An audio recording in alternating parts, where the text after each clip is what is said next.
There is a particular kind of courage that does not announce itself. It does not arrive with fanfare or the knowledge that it will be rewarded. It arrives quietly in the form of a choice: to keep looking when looking is inconvenient, to speak when speaking costs something, to refuse to put something back in a box once you have understood what it contains. Margaret Okonkwo was a librarian. She was 58 years old, and she had worked at the public library in Decatur, Georgia, for 26 years, and she was the kind of librarian that children remember when they are adults. The kind who understood that her job was not to organize books, but to connect people with the things they needed to know. In the spring of 2015, she was helping a graduate student research a paper on wrongful convictions in Georgia. In the course of that research, she pulled a physical case file from the library's archive of local court records, a collection the library had maintained since the 1970s, rarely consulted, largely forgotten by the legal system that had produced it. The file was from a 1989 murder trial. The defendant had been a 26-year-old man named Raymond Cole, convicted of killing his employer.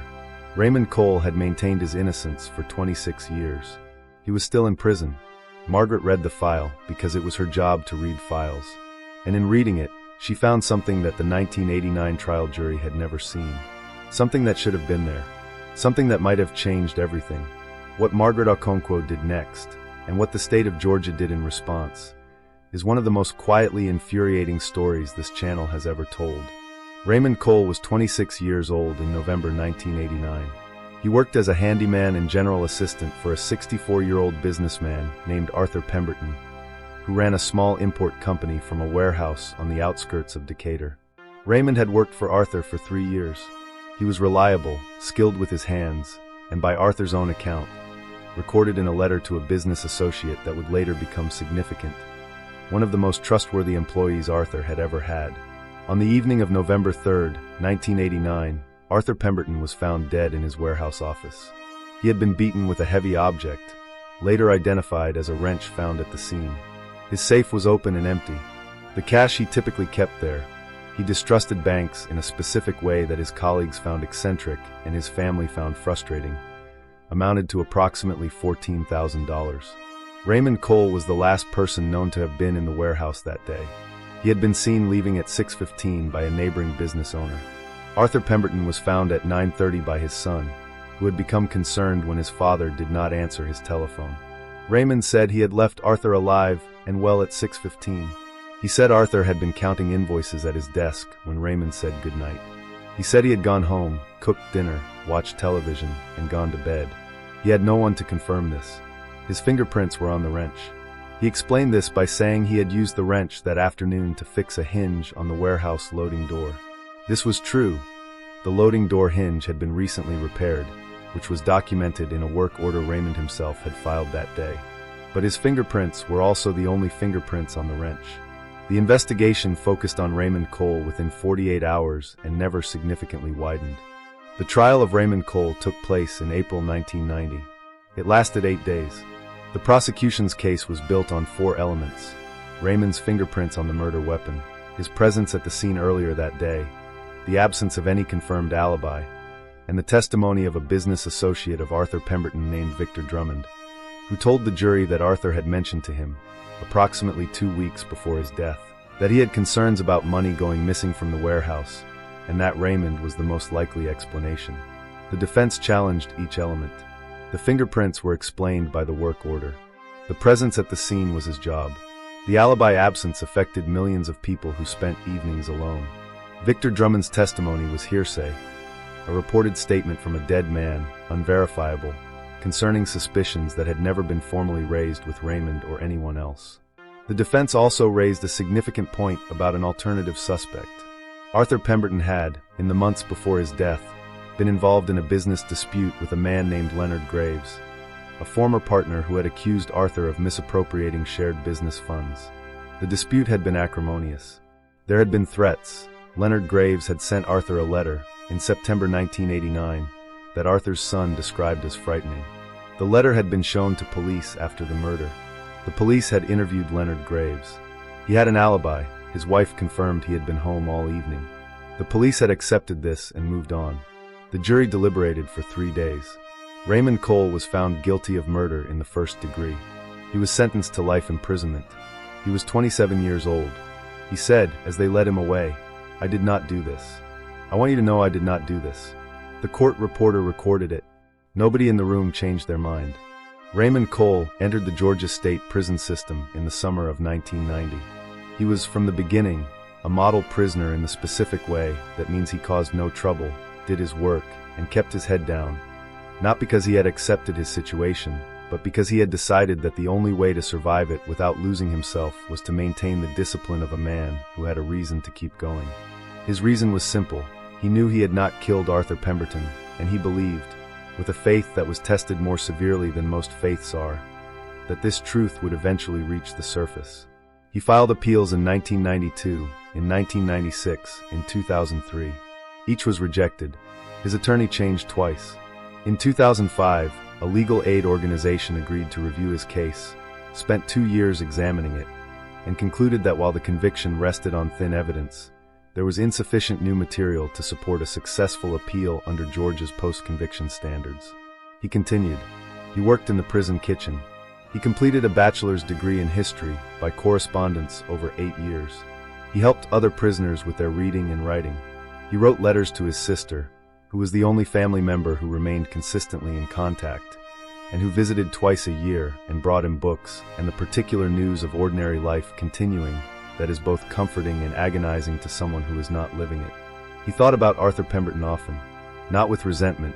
Arthur had not, after all, chosen to be murdered. But with a persistent question.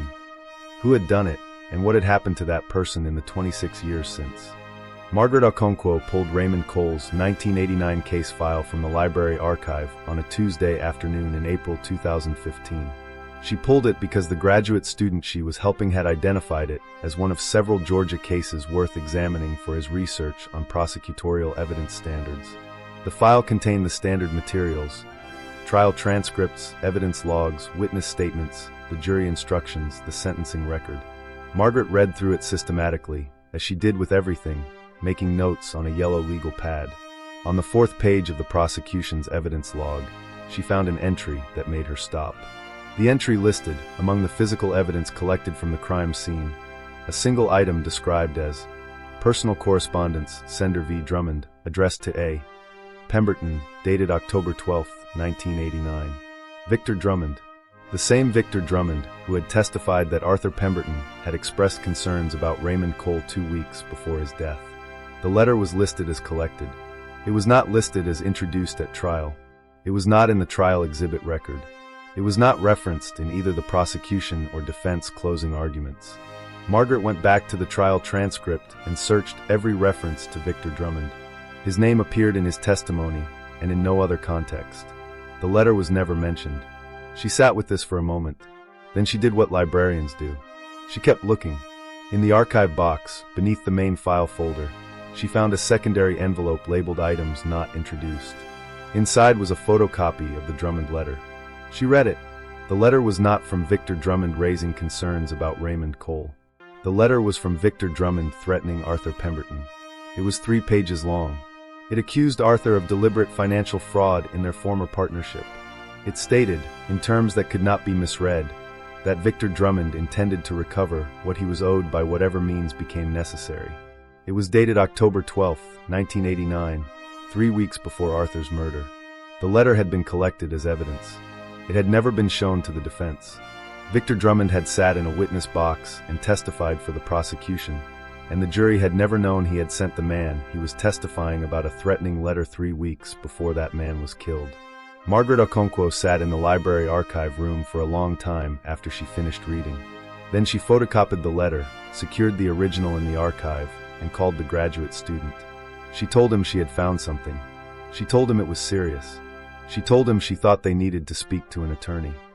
What should have happened next is simple. The letter was evidence of an undisclosed Brady violation, a failure by the 1990 prosecution to disclose material evidence favorable to the defense. Raymond Cole's attorneys should have been able to use it to support a motion for a new trial, and the Georgia courts should have reviewed the conviction in light of it. What actually happened was considerably more complicated. The graduate student connected Margaret with a civil rights attorney named Diana Cross, who specialized in post-conviction work. Diana Cross reviewed the letter and agreed it was a potentially significant Brady violation. She filed a motion for post-conviction relief in the Georgia courts in October 2015. The Georgia Attorney General's office opposed the motion. Their argument was procedural. Raymond Cole had filed multiple prior appeals, and Georgia's post-conviction standards required that new evidence not be available at the time of trial through the exercise of reasonable diligence.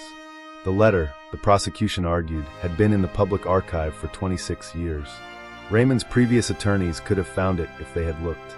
This argument has a particular quality that takes a moment to fully absorb. The prosecution was arguing, in effect, that the failure to disclose the letter was excused by the possibility that the defense could have found it anyway, in a public archive that nobody had reason to search because nobody knew it was there, because the prosecution had not disclosed it. The first court accepted this argument. Raymond Cole's motion was denied. Diana Cross appealed. The second court also denied relief on similar grounds. She appealed again. This time, in 2018, the Georgia Court of Appeals agreed to hear the case fully.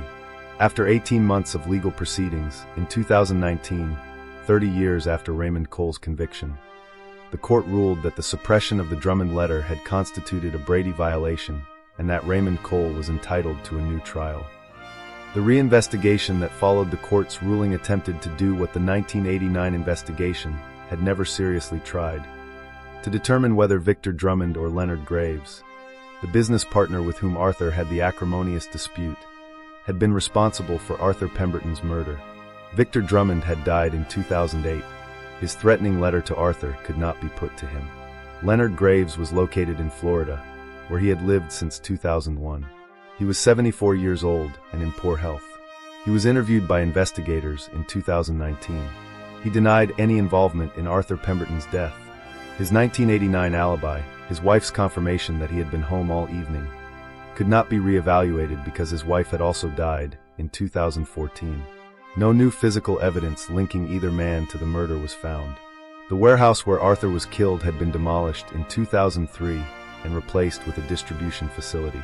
The Georgia prosecution reviewed the case and concluded that while the original conviction could not stand, there was insufficient evidence to retry Raymond Cole or to bring charges against Leonard Graves on the available evidence. In January 2020, the charges against Raymond Cole were formally dismissed. Arthur Pemberton's murder remains officially unsolved. Raymond Cole walked out of the Macon State Prison in Georgia on a cold January morning in 2020. He was 56 years old. He had entered the Georgia prison system at 27. His sister Cheryl was there. She was 61, her hair gray, her face carrying the particular patience of someone who has been waiting for a very long time and has not given up. She had driven from Atlanta the night before and stayed at a motel near the prison, so she would not be late. Raymond stood in the car park and looked at his sister, and she looked at him, and neither of them said anything for what felt, to the people watching, like a very long time. Then he said, "I'm hungry." She laughed. She said she had thought of that. She had a bag in the car with food from the Jamaican restaurant he had always loved, packed at 6 in the morning before she left Atlanta. They sat in the car in the prison car park and ate jerk chicken from takeout containers while the prison gates stood open behind them, and Raymond Cole tasted freedom for the first time in 30 years. And it tasted, he said later, exactly like he had remembered. Margaret Okonkwo was not there. She had not been invited. She and Raymond had never met.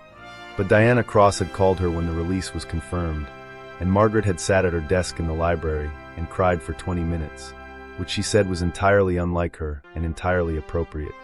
Raymond Cole received compensation from the state of Georgia under the state's wrongful conviction statute. $50,000 per year of wrongful imprisonment, the maximum available, amounting to $1.5 million for 30 years. He filed a civil lawsuit against the estate of the original prosecutor, who had died in 2011, and against the Decatur County District Attorney's Office, alleging deliberate suppression of the Drummond letter. The civil case was settled in 2022 for an undisclosed amount, with no admission of liability from the District Attorney's Office.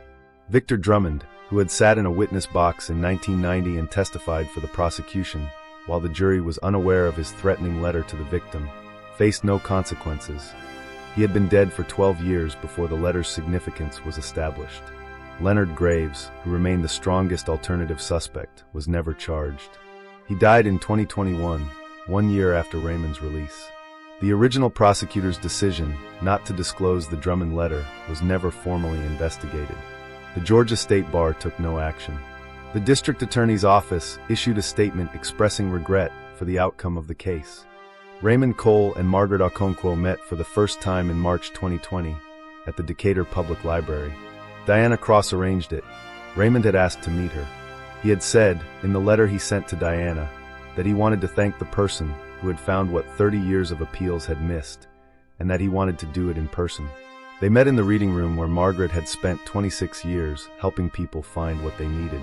Raymond arrived first and sat at one of the large reading tables, looking around at the shelves and the light through the windows, the comfortable academic atmosphere of a place that had always been on the other side of his life. Margaret arrived 10 minutes later. She was smaller than he had imagined from her voice on the phone. She was carrying a paper bag. She sat across from him and put the bag on the table. She said, "I brought you something." In the bag was a copy of the history degree thesis he had written from prison. She had found it in the library's collection of prisoner correspondence coursework, which the library had maintained for decades. She had it bound properly, in a hard cover, with his name on the spine. Raymond held it for a long time. He said, "Nobody ever held on to this." She said, "Librarians hold on to everything. That's the job." He said, "Is it?" She said, "It's supposed to be." Raymond Cole is 60 years old. He lives in Atlanta, Georgia, where he works as a research assistant at a legal aid organization that specializes in post-conviction cases. The work is, he says, the most natural thing he has ever done. He knows what it is to need someone to look carefully at a file, and he is very good at looking carefully at files. He has not remarried. He was briefly married in his early 20s, before the arrest, and the marriage did not survive his imprisonment. He has a relationship with his sister's family, nieces and nephews who knew him only from visits and letters and now know him in person, which he says is strange and wonderful in equal measure. He thinks about Arthur Pemberton. He says he thought about him throughout the 30 years, and he continues to think about him now. He says Arthur was a good man who trusted him and was killed by someone Raymond did not know, and that the unanswered question of who that person was, and whether they are still alive, sits with him in a way that does not diminish. He says, Arthur deserves an answer. So does his family. The fact that I'm free doesn't close that. It just changes who is waiting for the answer. Margaret Okonkwo retired from the library in 2022 after 33 years. Her retirement party was attended by over 200 people. Raymond Cole gave a short speech in which he called her the most important person he had never met until it was almost too late. She said she was just doing her job. He said, "I know. That's the point." Raymond Cole's case teaches something different from most of the cases on this channel. In most wrongful conviction stories, the truth is hidden actively, suppressed by corruption, buried by self-interest, obscured by incompetence of the kind that looks, from the outside, very much like malice. Someone knows. Someone chose not to say. In Raymond Cole's case, the truth was in a box. In a public archive. In a library that anyone could walk into. It was there for 30 years. Through 3 appeals. Through the review by a legal aid organization. Through decades of Raymond Cole insisting, in letter after letter and hearing after hearing, that he had not killed Arthur Pemberton. Nobody looked in the box. Until a librarian, doing her job on a Tuesday afternoon in April, pulled out a file and read it carefully, the way she read everything. I think about this often. I think about what it says about our justice system that the mechanism which freed Raymond Cole was not a DNA database or a sophisticated forensic technique or a federal investigation. It was a public library. It was the ordinary institutional preservation of documents. It was a woman who understood that her job was to connect people with the things they needed to know. The truth was never lost. It was just unread. That is, in its way, the most troubling version of this story.